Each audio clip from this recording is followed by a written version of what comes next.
In the first of these two lectures on dimensional analysis, we're going to be talking today about the structure of dimensional quantities and dimensional consistency checks for models. These are a form of checks supported by an increasing number of software, including not only the two packages which we've used in the course this term, namely AnyLogic and Vensim, but also by software such as Maple, which is for symbolic manipulation. The topics that we're going to be talking about here have been used to advance scientific understanding in very powerful ways, and particularly next time we're going to be getting into some of the more interesting ways these things can be used, particularly for the creation of scale models, essentially simulation models, which help us understand the behavior of much larger simulations than they actually depict, and essentially have a principled way of describing a much larger scale system in a smaller scale way, and with confidence that you could go from the smaller scale results to the larger scale results in some well-defined fashion. So just as engineers will sometimes build reduced scale models of bridges, or reduced scale models of airplanes we built for testing in wind tunnels, it turns out that at a computational level we can build scale models as well. Okay. So we're going to see some elements of that. But today I'm going to lay the foundations for this. Talk a little bit about the motivations and background, talk about dimensional systems, and then talk about dimensional analysis as an enterprise that focuses on leveraging understanding of dimensional quantities within real-world systems. We're going to talk about some examples and then potentially have some discussion. So this general topic that I'm going to be addressing in these two lectures, dimensional analysis, has been critical historically for a set of modeling purposes, for scoping models, figuring out what's in and what's not in a model, for formulating the models, that is, formulating the equations that underlie the model, for validating the models, develop confidence that they're meaningful, and for calibrating them. The systems modeling community that we've been studying, who leverages the techniques we've been studying this term, has made important but somewhat limited use of dimensional analysis. It's been used more broadly in physics, particularly, and to some degree in engineering, in some areas of engineering. And there's really strong advantages for improved use of dimensional analysis. We'll see that it addresses actually performance concerns when it comes to population models, for example, in health.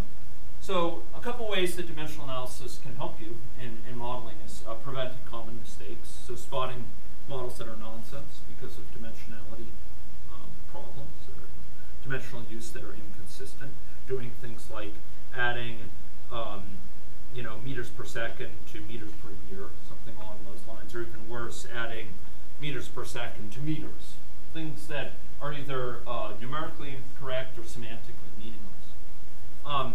Thinking through what and how, and in what way parameters need to be used in a formula, reducing the number of parameters that are required for calibration and sensitivity analysis, as it gets into the issues we were talking about recently in both those areas. Creating models with smaller populations to be used to understand the behavior of models with larger populations, and then explaining power law scaling relationships. I noted earlier in the class that we see power law scaling in certain types of systems. That includes social systems as well as physical systems. Can anyone mention to me in this class, where did I introduce this notion of power law scaling? Scaling described by a power law. The scale-free networks and so on. Yeah. So if we looked at particular individuals and we reasoned about the likelihood that they have a certain number of connections, say K connections, there's a power law governing that relationship between the probability of having K connections and K. Okay? So if we take the log of both sides, we get a nice line that's linear. Okay.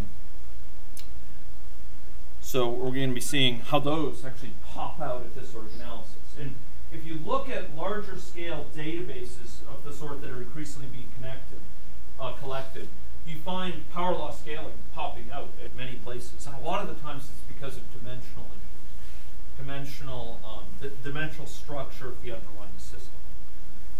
Some of you folks may go on to analyze complex data with dynamic models, with other sorts of models, and understanding where those things come from may be helpful for you.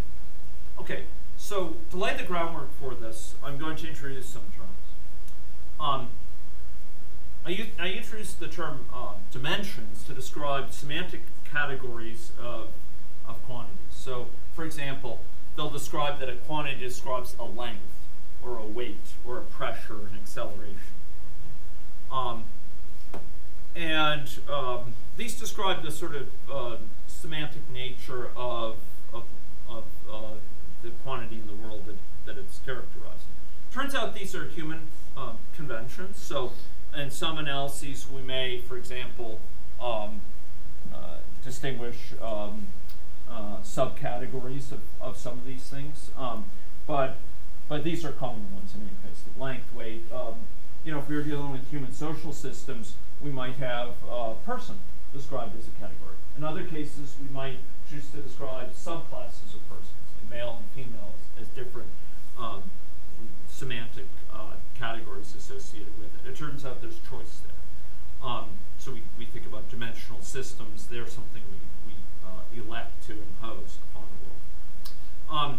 This is independent of the size of the measure. We're not talking here about setting up a meter stick of sorts to measure things. We are talking about describing sort of the character of what it represents. And there's no conversions typical between dimensions. You can't convert from a length to a unit of area by multiplying by a number. It doesn't really make sense. It's a different sort of thing. You can't convert from a length to a time by multiplying by some quantity in a direct way.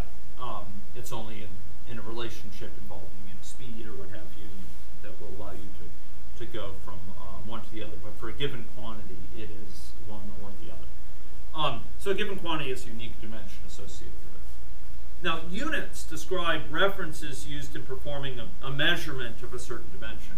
So we might have units, for example, of time, microseconds, weeks, centuries, for example. This is metadata. It describes sort of what type of measurement yardstick or meter stick was used to measure the value. It relates to sort of some measuring reference measurement used to quantify how much of this thing there is. And it's related to a particular dimension. So for example, if we have something of dimension time,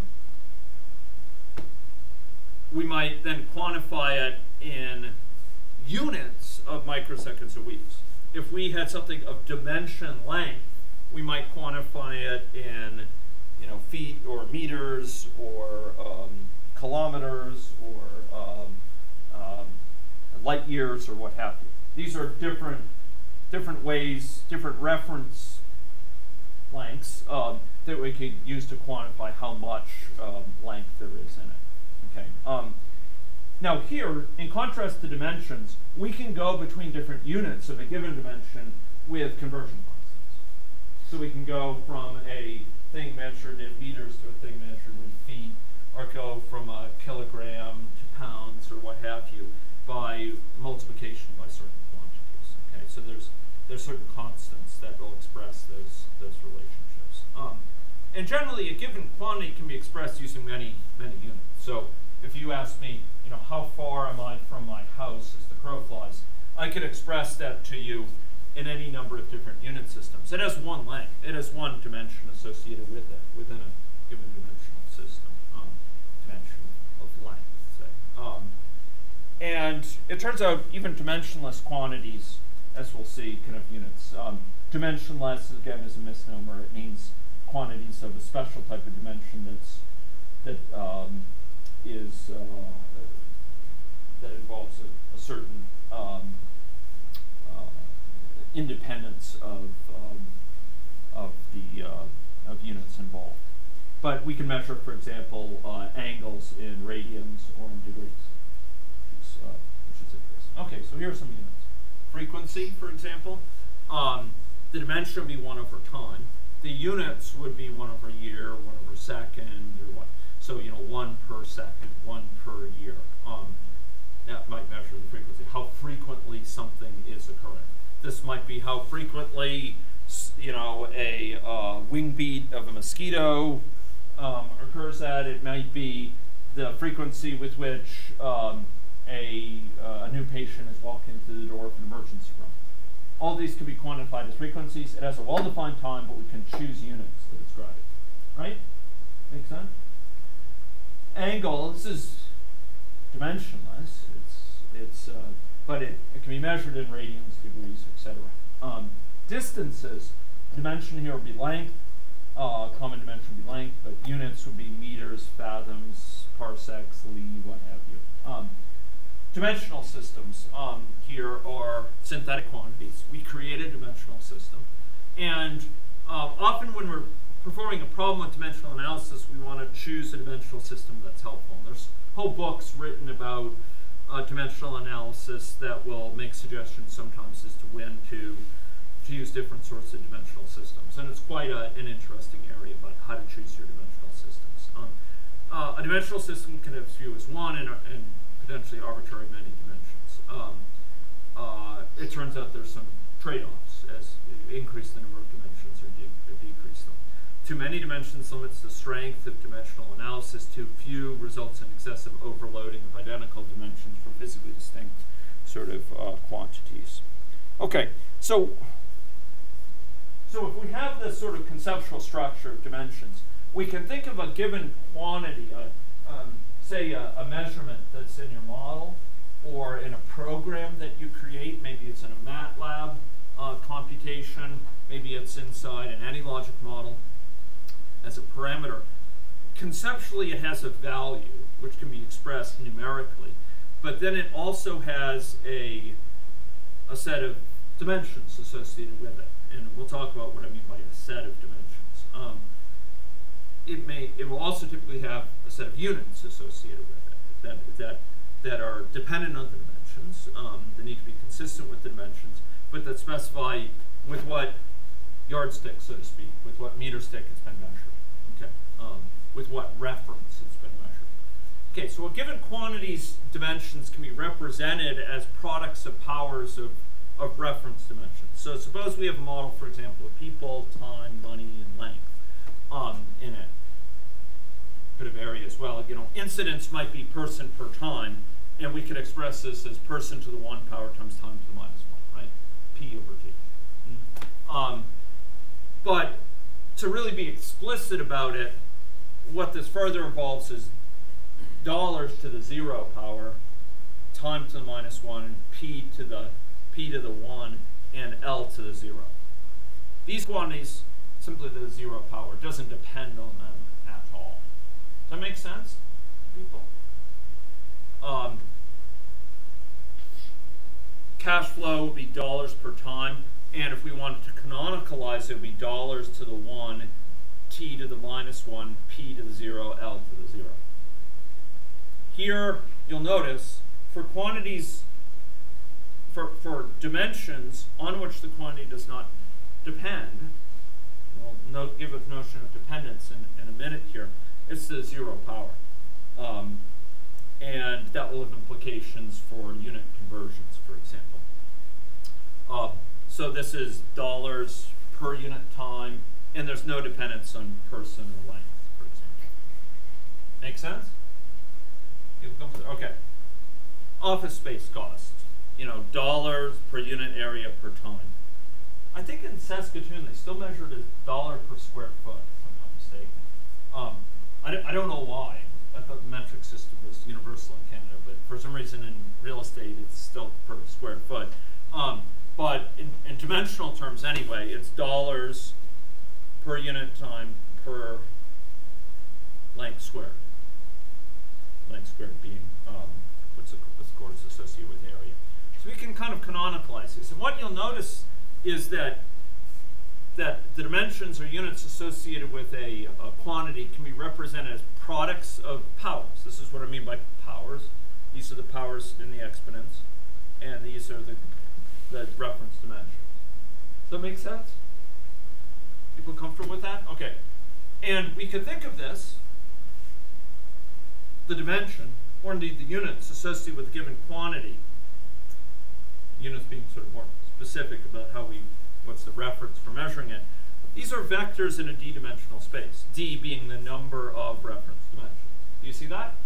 Here we have a vector that goes 0 along this dimension, -1 in that direction, 1 in this other direction, 0 along the other.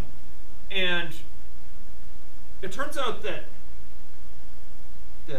I'm giving this because it turns out this information gets to be useful when converting units. It also gets to be useful when reasoning formally about what's going on in your program. I think it was Hastings who said one time about computers, the purpose of computing is not numbers, it's insight. Okay? We're not just computing numbers, we're computing quantities that express something about the world. If it was merely numbers, I wouldn't be needing to talk with you about this. These represent something. And in fact, what we're talking about here enormously restricts the number of programs that are legal out there.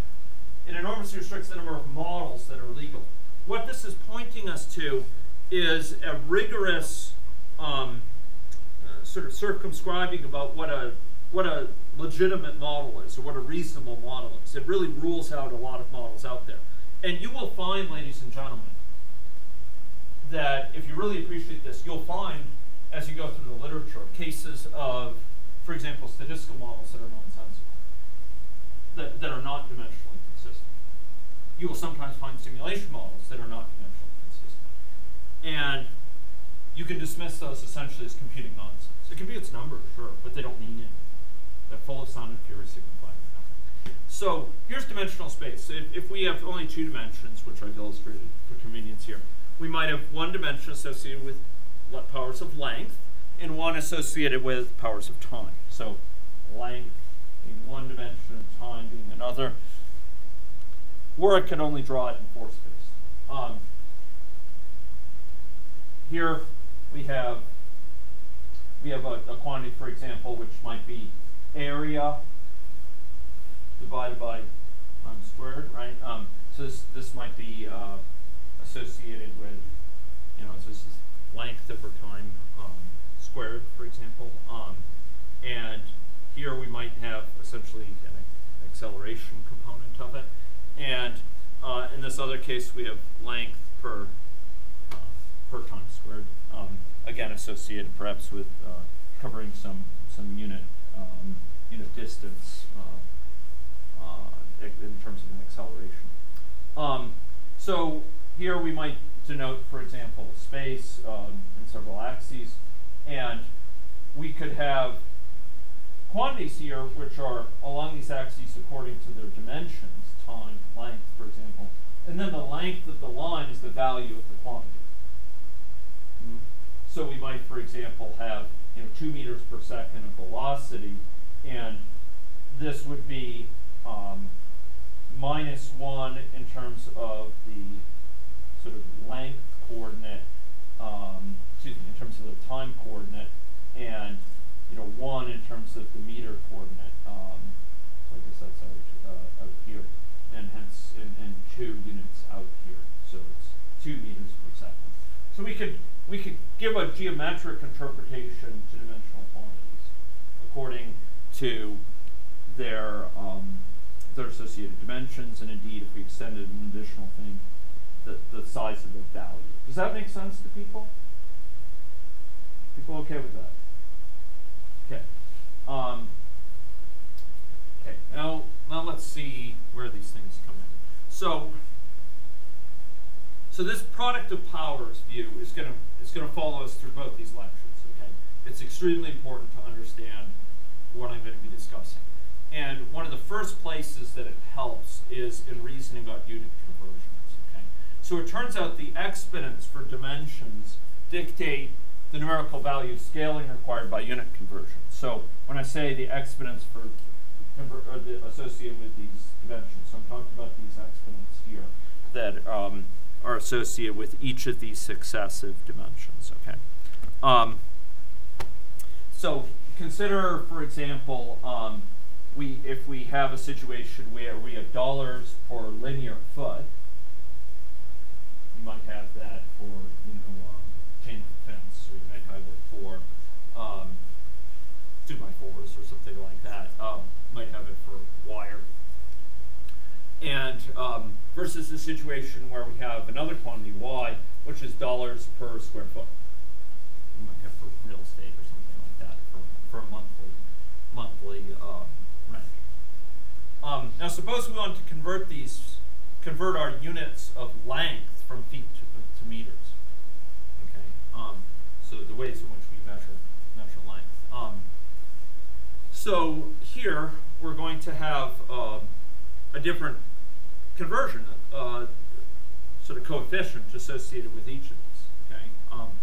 So here we have, for example, the first quantity, which is dollars per foot, or to be pedantic about it, dollar to the 1 divided by, times foot to the -1. We need, in order to get dollars per meter, we would need to multiply it times quantity of 1 foot per 1 meter to the 1 power. Right?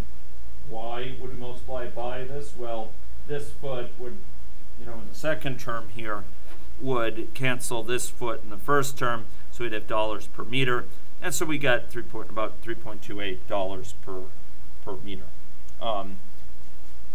On the other hand, if we have this quantity in the denominator, foot squared, or foot to the -2, then we need to multiply this times a larger conversion factor to the 2 power and convert to be dimensionally consistent. To get something of dollar per meter squared, we need to cancel out the foot squared with the foot squared in this conversion term, and hence we have to square this, and we're gonna get about 10.764. So this 1 up here, when we convert to meters, what it needs to be converted to depends on the underlying dimension of it. If it's in those products of powers are going to directly bear on this. Okay, so extremely important. Just by looking at a quantity and looking at the dimension, the power associated with a given dimension tells us how much that quantity would need to be changed when we change the unit associated with that dimension. So seeing, for example, t to the -1 would give us a clue about, we wanted to go from days to weeks, for example. We could directly read off, if we have something per day, to convert it instead to a per week quantity. We would immediately multiply times 7. So if we had 1 person per day, and now we want to know how many people do we have per week? We have 7 people per week coming in. On the other hand, if this were t to the 1, it would need to be multiplied. If this were expressed as a time constant, like the average time someone stays ill, and it's if it's 1 day, and we want to convert our whole model to go from days to weeks as the units, that would need to turn into what?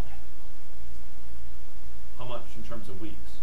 If I had an average illness time of 1 day, it would need to turn into what in terms of weeks? 1/7. Yeah.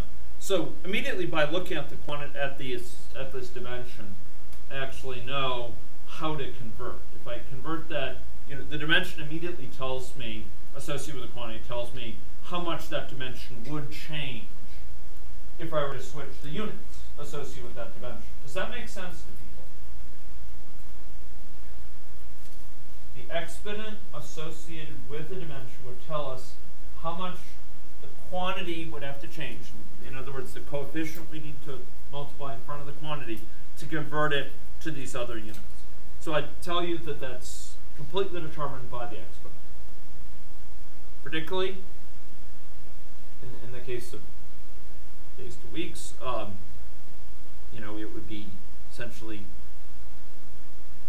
it would be 1/7 to whatever power it is. So if it's 1/7 to the -1 power, that would be times 7.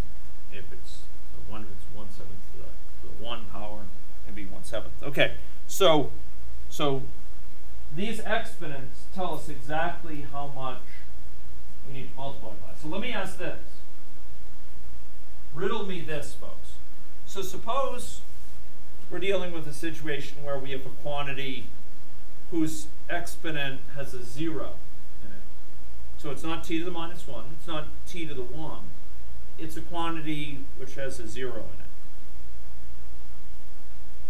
How much, if I changed the units of time, how much would that quantity have to change by that same principle? It wouldn't have to. Because if it's -1, it needs to be multiplied by 1/7 to the -1 power, right? Which is 7. If this is 1, it needs to be multiplied by 1/7 to the 1 power. Okay. If it's 0, it needs to be multiplied times what? By the same pattern, it's 1/7 to the 0th power is 1, right? In other words, if this quantity didn't depend on time, if I'm talking about a total number of people who are in the model at any one time, measure it at a point in time.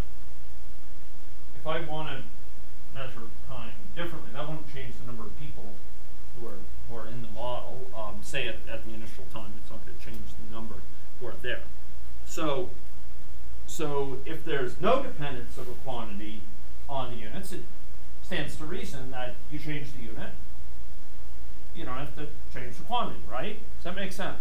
Okay, this is absolutely key for the next notion that I'm going to introduce here. So, if the dimensions of a quantity do not depend on a given dimension, i.e. the dimensional power, the dimension exponent is 0, it is invariant to change in that dimension. Okay, so a board's length, dimension length times time to the 0 power, does not depend on unit of time. I could say I want to measure time in weeks. I could say I want to measure it in years. I could say I want to measure in microseconds. That doesn't change a board's length, right? The length of 2 by 4.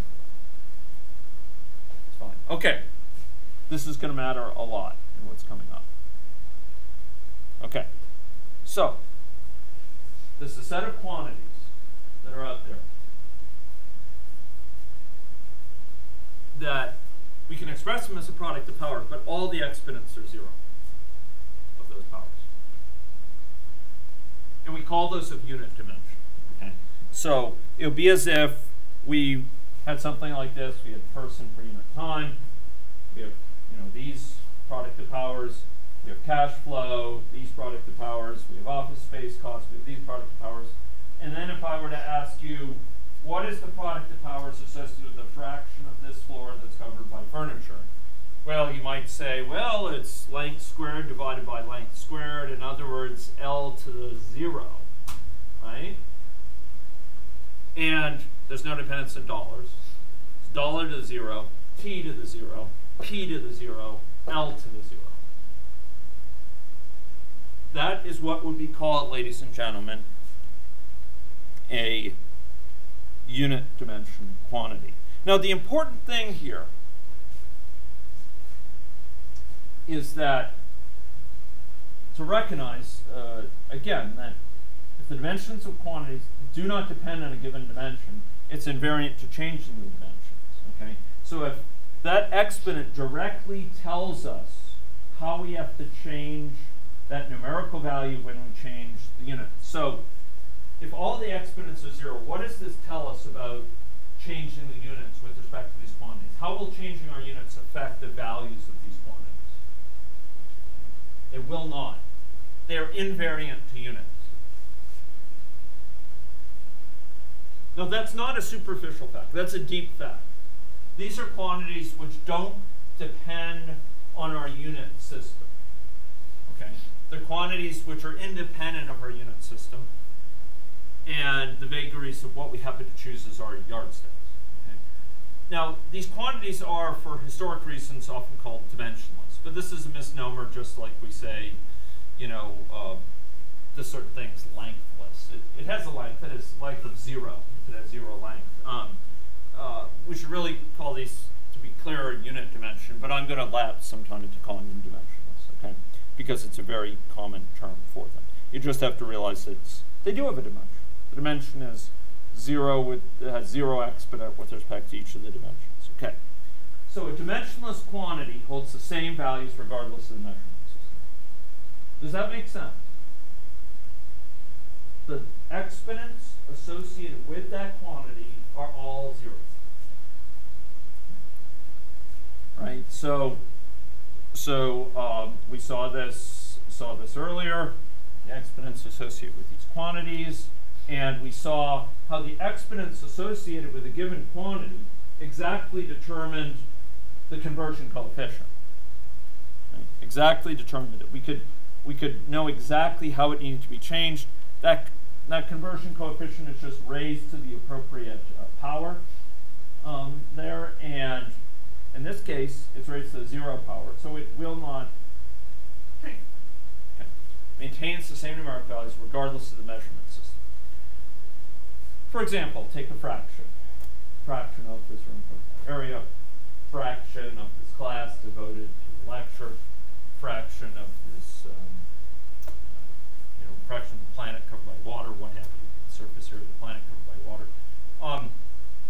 We could measure these things in any number of different unit systems. We can measure in terms of square feet. We can measure in terms of square meters. They cancel the dimensions, the numerator and denominator, and the answer will be the same. So the value here is invariant of our choice of way of measuring of length. Okay. But not only that. For some things like fractions, it's invariant of all these dimensions that we may wish to sort of throw out. Another example of this would be a likelihood. What fraction of the time I flip this coin will I get heads? So number of coin flips in the numerator, number of coin flips in the denominator. It's a fraction, and it's invariant. It's independent of unit choice.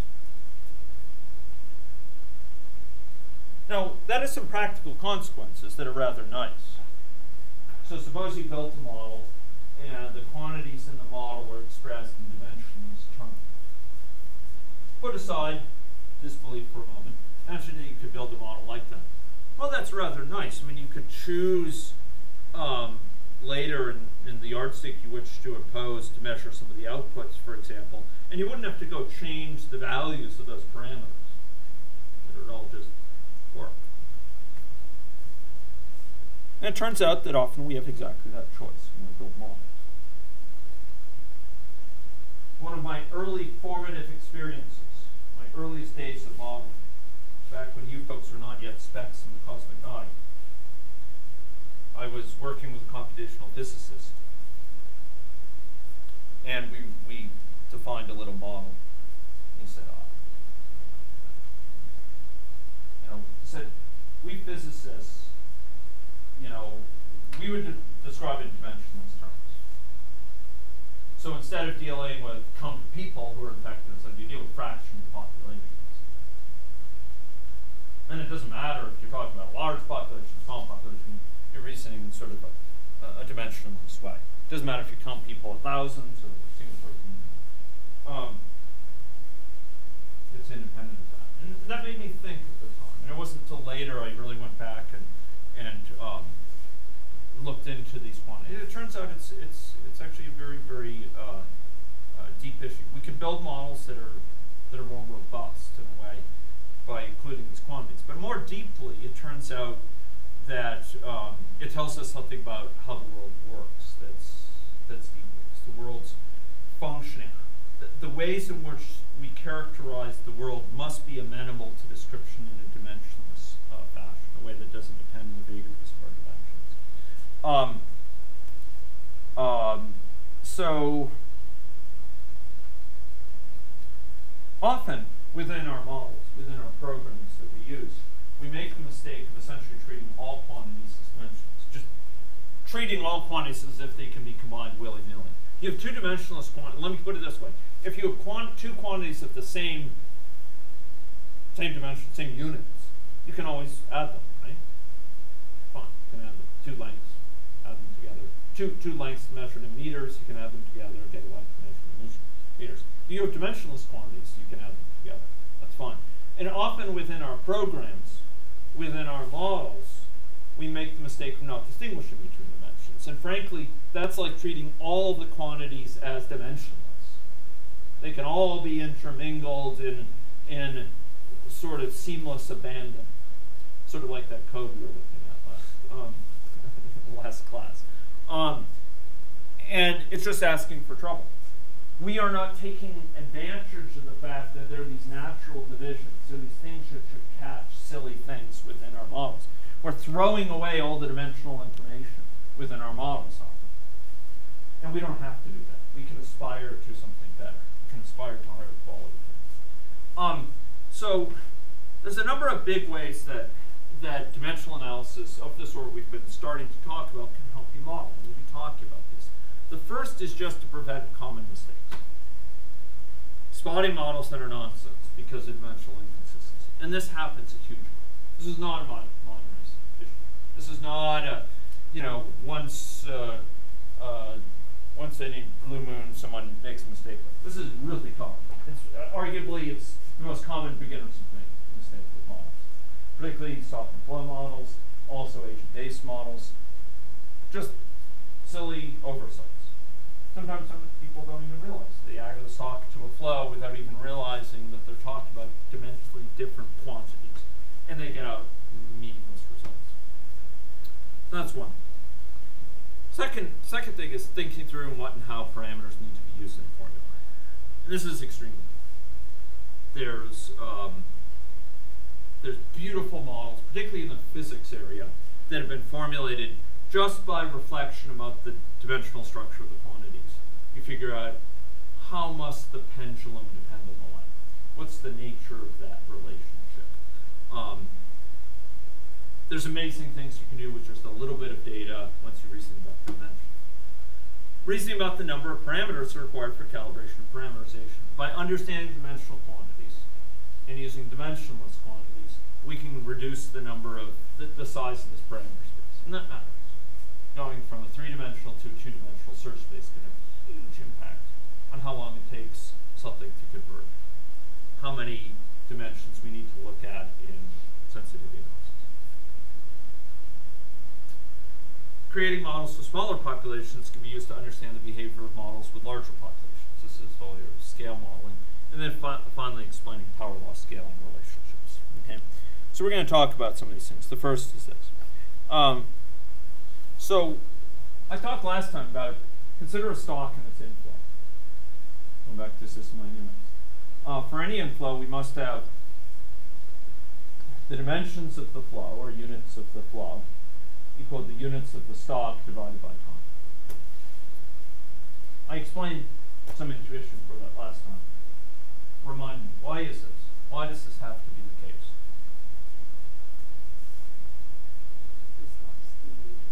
The stock is the integral d what? D. So we integrate up, is it the integral d person? It's integral d dt. So here we have the stock, t equals, without loss of generality, I'll make it an integral from 0 to t of the flow at time t. Now if it were just this, somehow, I dealt with all integrals are d something, right? dt. Now the fact that this is t, d, what's the unit of dt? Time. This is what they'll think of unit time. So here we are summing up, hence the integral, all these things, these infinitesimal units of time multiplied by whatever the unit of the flow is. So if stock has unit x, whatever the flow is, its unit times time has to equal x. So this flow has to have dimension x over t, x over time. So multiplying rate of flow, people per unit time. 10 people per day times some small interval of time. Maybe it's 1/102th of a day, and we're summing those up over successive values of t. And in any case, dimensionally, these things have to yield x to be totaled up to yield. Does that make sense to people? Okay, so the flow, whatever the dimensional nature is of the stock, the flow has to be that divided by time. This follows, because the stock is the integral of the flow. V is integral, well, summing up many times the value, and the sum is the flow multiple times. Okay.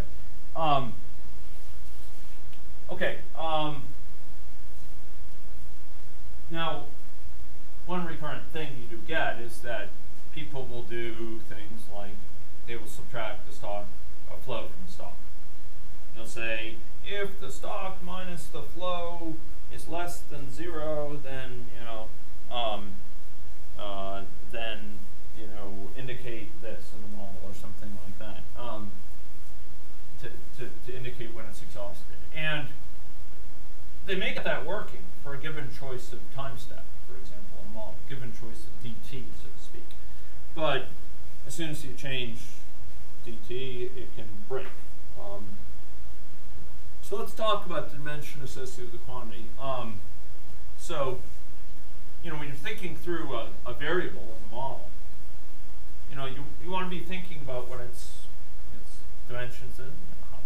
One way to think about it is how is it computed in practice? What steps do you go through? What calculations do you do to calculate this thing, for example? What would its value need to be changed if we were to change to different units? For example, if I were to talk about the flow rate of the Saskatchewan River, and I were to say, if I wanted to measure it in liters compared to, measure things in liters versus in deciliters, would that need to change? And the answer is yeah, it would clearly need to change for different units of time, in terms of measure per day, per second, etc. And sometimes you need to ask, is there another value to which it can be converted by some combination? You could trace those back. But I think all you folks have been exposed in courses to significant amounts of dimensional reasoning.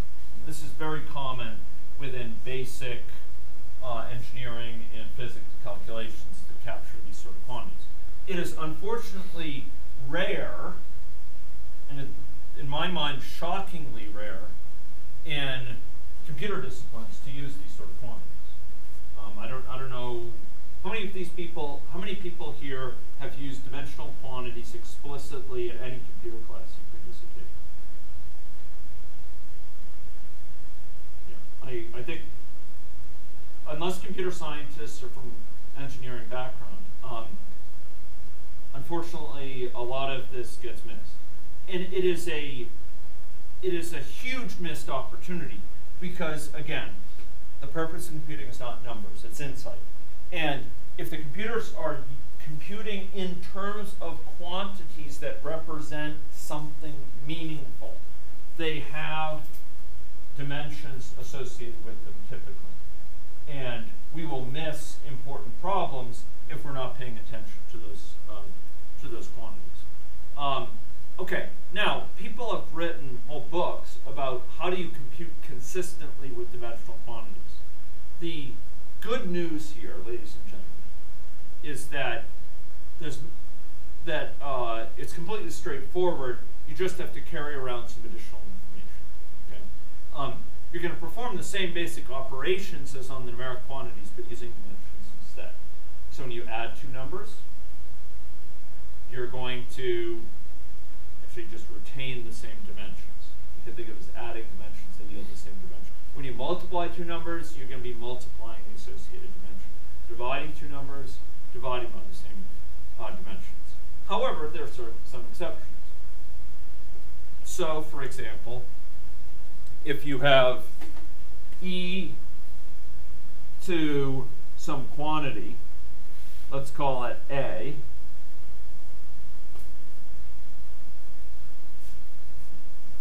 can anyone tell me what does a have to be here? Okay, and why? Because we have an exponential function. Good.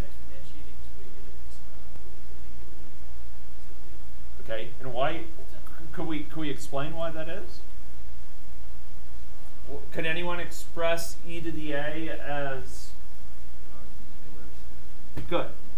Yeah, 1 plus a squared over 2. If I want to be pedantic, well, I could put 1 over 1 factorial over 2 factorial plus a cubed over 3 factorial, and in general plus sigma, a to the n over n factorial, where n runs here from 4 to infinity, right? Now, why does it have to be dimensionless? Well, we're adding up quantities. If we're adding two numbers that are different dimensions or different units, bad news. Bad with a capital B if it's bad, if it's different dimensions, right? Here, we're adding a quantity, we'll put aside the 1 for now, but we're adding a quantity a to a squared over 2 factorial to a squared times some coefficient, essentially, plus a cubed times some coefficient. If a is not dimensionless, we're in bad news. Let's suppose a is measured in length. Now we're adding a length to an area, to a volume. That's bad news. You agree? Agree? Capital B? Yeah, maybe capital A and capital B as well. It's bad news. So there are certain times where we need, particularly for transcendentals, for example, where we need dimensionless quantities. How do we take a sign of a dimensional value? By the same argument, bad news. Bad news. We need a dimensionless quantity there as well. Here, for the basic operations, plus and minus, basically use the same dimension, times and multiply, we perform the associated operation on the dimensional quantities. So, here, I don't think we need to go through this in great detail, but here we have person over time times time, for example. That gives us person. Then we add this to person. We retain person, then divided by d, which is dollars, so person per dollar. Number of lives per dollar spent, for example. Lives saved per dollar. Okay. Yes. So we kind of covered this. Adding together the central problem here is caused by adding together two quantities whose dimensions differ. Okay, and we call this dimensionally inhomogeneous. They're inconsistent. It's meaningless to add together two things whose dimension is inconsistent. And adding together things that are different dimensions is semantically incoherent. Adding things of different units but the same dimension is semantically sensible but numerically incorrect. And ladies and gentlemen, code is just littered sometimes with these sort of errors. Does anyone know about, gosh, I've forgotten the name of it. Was it the Mars Explorer that crashed? I thought it missed, like it completely missed Mars. It didn't crash into No, it crashed into Mars. I think it didn't convert properly from, one of the calculations was done in newtons, and the other was done in foot-pounds or something like that. And they gave each other numbers, but the numbers were meaningless. It didn't, the one dealing with it in newtons didn't know that these values are actually in foot-pounds, and it crashed. And scientific code out there is starting to take advantage of it. So if you look at some labs in the US, for example, they'll have specialized code to deal with units, to track units through systems. This is horribly needed in a lot of software out there. if you think about the number of software systems that keep track of information in the external world, things as simple as inventory systems, you know, registrar systems which compute with dollars and people and so on. If you don't keep track of the units of things, you're asking for trouble sometimes. You know, accounting systems, etc. And unfortunately, by and large, our programs are not built double-checking this. They check types. They check if we're going to add a double to a character, and that's good. This sort of more basic information is actually not checked in most cases. Fortunately, there have been proposals to check things, for example, in Java, associated with typing. So, you know, there's fatally flawed reasoning, there's conversion factors needed, but ultimately it's, you know, we have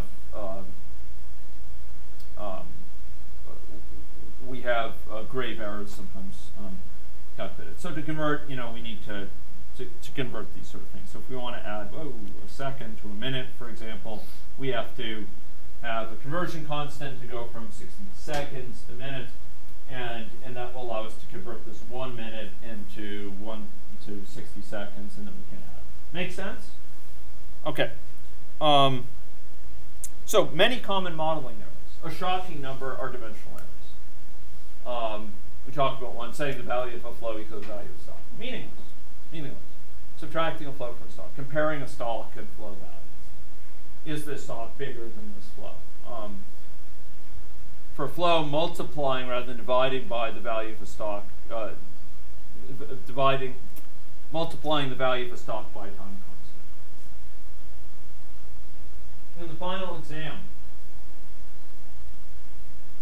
you know, I may ask you to reason about time constants and, on the other hand, these coefficients, which are chance per unit time. One is the reciprocal of another. And often students make the mistake of having a first order delay where they have the value of the stock times time being the rate of the outflow. That doesn't make sense. The unit of the flow is the unit of the stock divided by time. So you can't just multiply the stock value times the time and get a unit of the flow. It doesn't make sense. Okay. So we can express models like this. Flow model. So suppose, for example, we have this SIR model, which I'll describe using differential equations here. So here, SI and R could be persons, for example. Beta here is a likelihood, a chance that a given contact will convert a fraction. So one. C here is a person per time encountered per person in the population. So it's actually 1 over time. And as a result, the force of infection here has units 1 over time, which makes sense. So here, what's the unit associated with I over S plus I plus R? Anyone? What's the unit of this expression?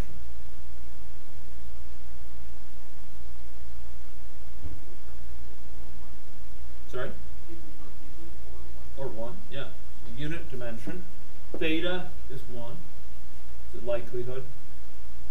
C, okay, well, this tells you what C has got to be, right? So if this is unit dimension, this is unit dimension. If the two things to the right are unit dimension here, it tells you immediately what C has to be, because S is measured as what? What's the unit of that? It is persons. And what is S dot? It's got to be persons per time. So C has got to be 1 over time. It's the frequency of contact. How many contacts per unit of time do you have? It's another way to think about it, right? This is valuable to think about these things. By the way, I talk about the unit of SI and R being persons. What would be another? You might puzzle about that. Wait a minute, isn't that their dimension? I understand that's kind of the dimension, but what's the unit? What would be an alternative unit for measuring people? Well, okay, you could argue that could be a. You could argue that could actually be a different dimension? What would be another way of measuring? So another yardstick by which to measure people. Households.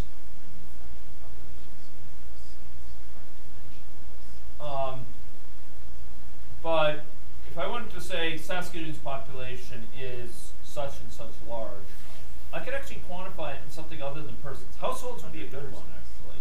Sorry? 100, yeah. And actually, you do see exactly that. Actually, a lot of statistics are given per 1,000 persons, for example, or per 100,000 persons. That's another way of describing, another meter stick for measuring a population, 100,000 persons. Right, so that's a useful thing. So Vensim, for example, performs dimensional simplifications. It'll perform simple algebra and dimensional expressions. You can annotate the model in Vensim with dimensions, or with units. And in fact, in some Vensim modes, when the mouse hovered over a variable, show dimensions associated with the variable. And it can check many aspects of dimensional consistency of the model. And so can any logic at a lesser level. So, for example, we could associate variables. Unit define new units beyond built-in units, and define unit equivalents. For example, we could say days per, in day are equivalent. So if we want to sometimes express things in days, we can do so. So here, here's a stock, for example, we could associate with unit person. And if you go up to settings, you can pull down and you can say what are the units for time, for example. And here's a list of the units supported, for example, built in by the model, or I think I added persons, etc. And then you can do a units check, and it will say units are A-OK, or it will say units are there's a unit problem, and it will identify which particular formula the units are in that are causing problems. It'll say the left-hand side is one thing, the right-hand side is another. Go figure, and you'll have to fix it. This is really useful. Okay, let's talk about something that's deeper yet. I'm going to start using this. In fact, I already used it some, but I'm going to indicate with brackets around a variable the dimension or units associated with the variable. Have you folks seen that before? In physics, maybe? Yeah. Okay, so for example, we might associate a variable x with units of Canadian dollars, or y units of person. Well, that would be dimension, person per unit of time. Okay, so one example would be the Lefkow-Volterra model. And here we have foxes and hares, and some of you may actually recognize this. So here, if we wanted to consider something like the frequency of oscillations within this model, we might reason about, okay, so the dimension associated with this, how frequently these oscillations are occurring, that's got to be of dimension 1 per unit time, occurring with a certain frequency. How many peaks are there per month, or what have you, or per year, right? So if we have a model like this, we can actually reason about the underlying mathematical structure and this. Okay, one thing is, because if it depended on B directly for sort of fox per unit time, or gamma here, hare, one of her hare per unit time, these parameters would introduce other dimensions that cannot be canceled by any other variable. So here we have hares as hares, foxes as foxes, and we have quantities which are needed to convert accordingly. Why does beta have to be 1 divided by fox per unit time? Can anyone tell me here? Well, let's start with alpha. Why does alpha have to be 1 per unit time? Give me a reason.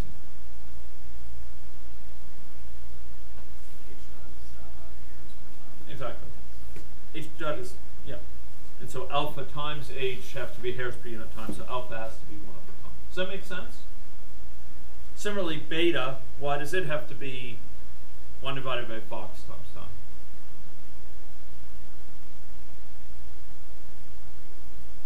There's a fox here, so it has to cancel the fox so we get hair per unit time. So beta has to be in terms of, so if we were measuring changes, foxes in thousands of foxes, it would actually change the value of beta. If we were measuring time in seconds rather than years, it would obviously change beta. So here we have dimensional structure associated with this. If we're trying to calculate the frequency of oscillations, if it depended on beta in some way, say it was some function of beta, for example, that would be problematic because now it depends on the value of foxes, and we know its dimension is 1 over time. So somehow we would have to have canceled out the foxiness of it, so to speak. The fox in there would have to have been canceled, and there's nothing else to cancel it here that we could use. So can't be that. The exponent of time here is -1, and so by symmetry, the argument can be made that this thing has to depend on the other quantities here. It has to depend on the birth rate, the net birth rate for hares, and that death rate associated with foxes.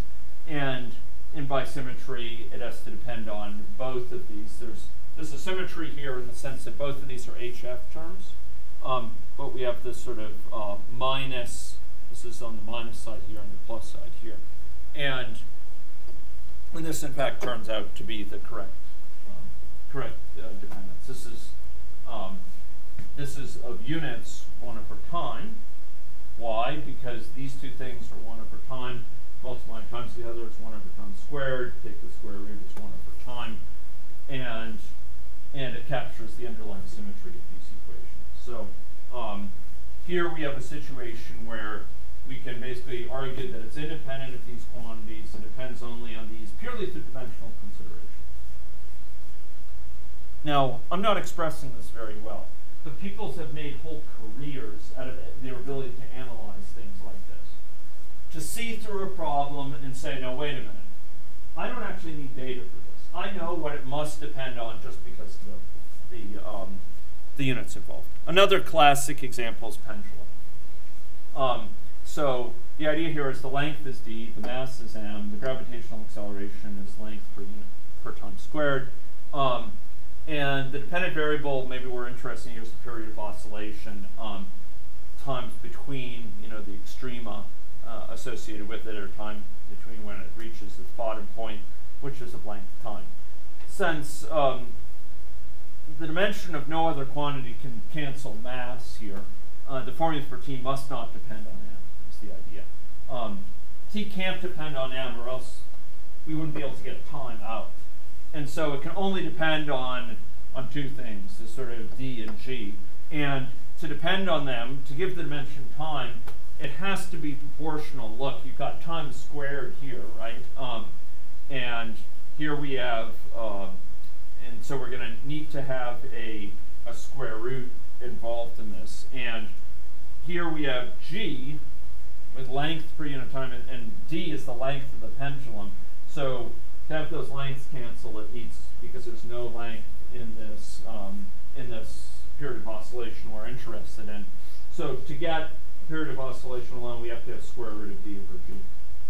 And once again, this can be derived from first principles, just by kind of looking at the problem and saying, okay, dimensionally, it can't depend on mass. There's nothing else to cancel it. It would have to depend on mass dimensionally, and so you can instead see through it just depends on these other quantities. These sound like toy examples, but there's much more complex examples that people have used similar reasoning for. And they've basically identified scaling relationships purely on the basis of dimensions. Now, there's an art to this, because choosing your dimensions accordingly is often part of the art.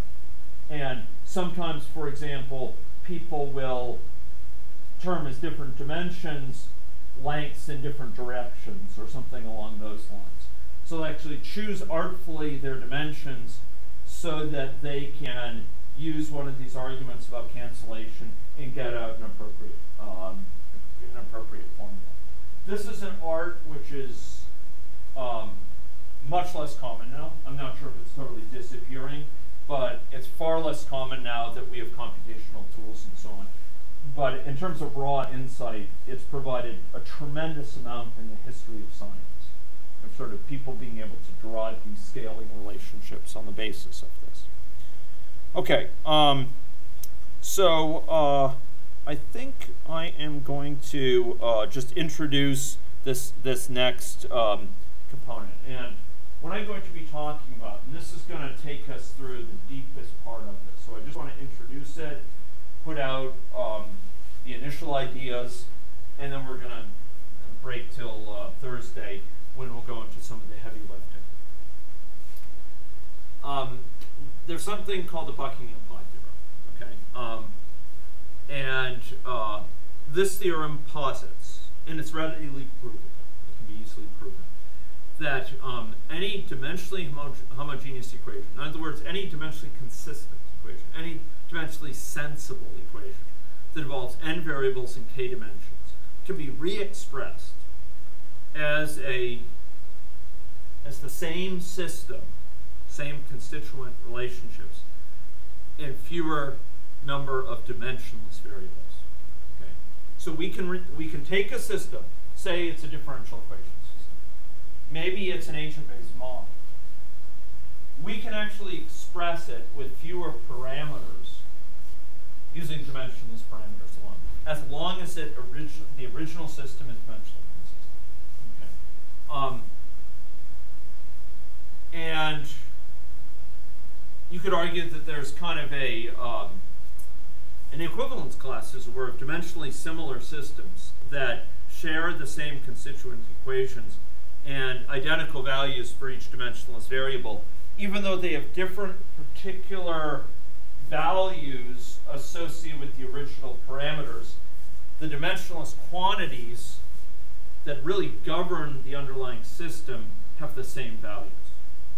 So we can have a large bridge and a small bridge that really reflect the same system. It's just they exist at different scales. And yet their behavior will have a very clear sort of scaling relationship. It's the same behavior, just at different scales. Okay. And it turns out that that's not only intellectually interesting, it's super useful when building, when trying to understand patterns in the world and build them at and explain them in a tractable fashion. So the Buckingham Pi theorem provides a way of reducing the complexity of model formulation by allowing us to use fewer parameters and sometimes a smaller state space. And it provides a way of producing models that are independent of measurement systems, which has some nice properties to it. Among other things, we don't have to worry about the vagaries of, say, the population size initially or what have you. And it also provides the key insight needed to build scale models, okay? So without trying to explain all the details for you, I want to give you a glimpse of what's going to be involved so that when it finally comes about, you'll have some way to put it in light. So suppose we have this classic SIR model that we have shown here. And I apologize for this occlusion here. It's R dot equals I over mu. And we have this assignment of values here, okay? Here we might argue that there's 6 total parameters. Beta, C, mu, but also in 0, the size of the total population, say S0 and I0. Alternatively, we could have R0 as an alternative to N0. Yeah, you mean S plus I plus R equals that. And I argued that before the force of infection has a certain dimension. So what we're going to introduce is what are called dimensional matrices. Okay? And these are going to encode for each of our parameters the dimensional structure. And that's going to allow us to deduce the dimensions associated with a set of dimensionless quantities. Okay? And what's notable here is that we're going, ladies and gentlemen, from 6 dimensional quantities to 4 dimensionless quantities, which are going to be used to describe the same system just in a dimensionless fashion. Okay? It's the same underlying dynamics. So the de-dimensionalized system, this is the terminology you sometimes hear used, particularly by physicists, might instead of this original system shown up top, might instead have a smaller number of parameters. For example, we might have mu c over n, beta I0 over n, and R0 over n. And I should be careful that this is consistent, because I think I may have taken S out and kept R in. In any case, these are dimensionless quantities. They are quantities which are independent of dimension. What is I sub 0 over n? Can anyone, at a intuitive level, what is that? Of the initial population. Fraction of the original population starts in a that's in a recovered state. Mu c over n is maybe harder to understand. It's the number of contacts which take place during the infected period. And dividing that by n gives a dimensionless quantity. So it's sort of what fraction of the whole population does that number of contacts represent. Here's the de-dimensionalized. Okay, I thought I had it there, but guess not. So we're going to talk then, using these sort of things, about reduced scale models. These quantities, these de-dimensionalized quantities, these quantities which are independent of dimension, are identified by this matrix. We're going to be able to construct this matrix in a routinized fashion, where you basically turn the crank, and with some exceptions that you sometimes have to worry about, basically you can in an automated way determine a set of dimensionless parameters that you could then use for a de-dimensionalized version of the system. These parameters then can govern the system, and now we have fewer parameters. We have 4. So if we want to do a calibration, for example, against the original parameters, these guys here,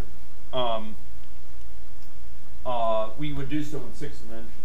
If we want to do a sensitivity analysis or a calibration against the de-dimensionalized, we'd only have 4 dimensions. We've reduced the number of dimensions associated with the model accordingly, and that will save us effort. It turns out it will also allow us to create scale models, the equivalent of sort of a small-scale bridge or a small-scale plane that we could use in a wind tunnel. We can create a small-scale population model that might have 100,000 agents in it rather than 100 million, or rather than 7 billion. And this is extremely important, we will not be able to just take the results from this reduced scale model and just say those will be the same results as a large scale model. Instead, we'll have a scaling relationship that will allow us to take the results from the small scale model and say, in a principled fashion, how would these results be different for the large scale model? And that scaling relationship is almost always given by a power law. A power law that defines the relationship between the small scale model and the large scale model. Why a power law? It all goes back, ladies and gentlemen, to this factor that we talked about earlier in the analysis of exactly this. It's a power law because we have powers of dimensions associated with quantities, and we're going to have the power of dimension associated with the relationship between the quantity we want to predict and some other quantities. So we're going to see this play out next time in terms of the scale modeling and in terms of defining the reduced scale parameters. And if you folks master this, you will be in a position to really contribute at a level that very few people can in terms of creating, say, agent-based models that will be reduced scale compared to larger scale models that require incredibly more horsepower to compute, but whose values you can predict using multiple scale. Okay? So we're going to talk about that next time. Oh, one other thing. Those doing projects. I announced that the official time for the project due dates